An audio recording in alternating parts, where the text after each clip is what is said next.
త్వరలో శ్రీవారి బ్రహ్మోత్సవాలు ప్రారంభం కానున్నాయి. ఈ నేపథ్యంలో ఆర్టీసీ తరఫున మరిన్ని చర్యలు తీసుకుంటున్నట్లు రాయలసీమ జిల్లాల RTC public transport officer Chengalreddy తెలిపారు. ప్రతి ఏడాది బ్రహ్మోత్సవాల్లో భక్తులకు ఆర్టీసీ ఎనలేని సేవలు నిర్వహిస్తుందన్నారు. భక్తుల భద్రత దృష్టిలో పెట్టుకొని టీటీడీ అధికారులతో సమన్వయం చేసుకొని సేవలు కొనసాగిస్తామని అంటున్నారు. త్వరలోనే దాతల సహకారంతో ఆర్టీసీ బస్సుల్లో సుదూర ప్రాంతాలకు వెళ్లే వారికి ఆధ్యాత్మిక భావంతో కలిగినటువంటి పుస్తకాలు, పురాతన గ్రంథాలను అందిస్తామని చెప్పారు. ఇందుకు దాతలు సహకారం కావాలని విజ్ఞప్తి చేశారు. ఈ మధ్య ఆర్టీసీ బస్సులో ఒక డ్రైవర్ గ్రంథాలయాన్ని ఏర్పాటు చేసి రకరకాల పుస్తకాలు అందుబాటులో భద్రపరిచి ప్రయాణికులకు ఇచ్చారని గుర్తు చేశారు. ప్రయాణం చేసిన తర్వాత మళ్లీ బస్సు దిగే సమయంలో ఆ పుస్తకాలు బస్సులో పెట్టి ప్రయాణికులు దిగి వెళ్లేవారు. దీన్ని పూర్తి స్థాయిలో అమల్లోకి తెస్తామని చెంగల్రెడ్డి అంటున్నారు. మరింత సమాచారం తిరుపతి నుంచి మా రీజనల్ కోఆర్డినేటర్ గోపీనాథ్ అందిస్తారు.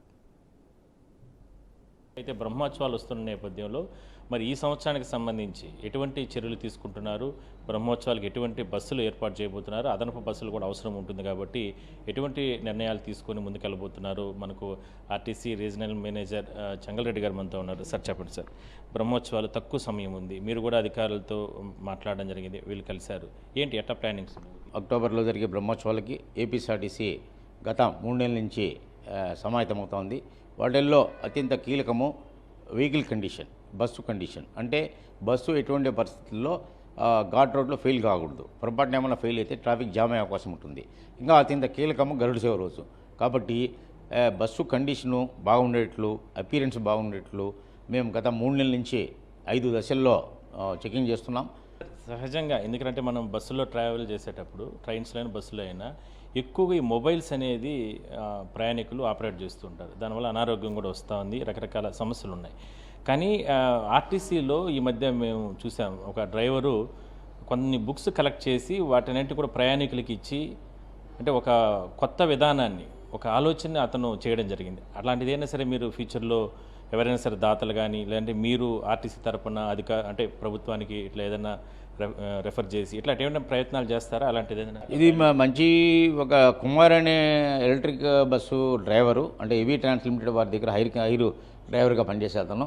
ఆయన ఇంట్రెస్ట్తో తిరుపతి, మదనపల్లి మధ్య తిరిగి ఎలక్ట్రిక్ బస్సుల్లో పుస్తకాలు పెట్టడము, దానికి ప్రయాణికుల నుంచి విశిష్టమైన ఆదరణ రావడము అది చెప్పుకోదగ్గ పరిణామం.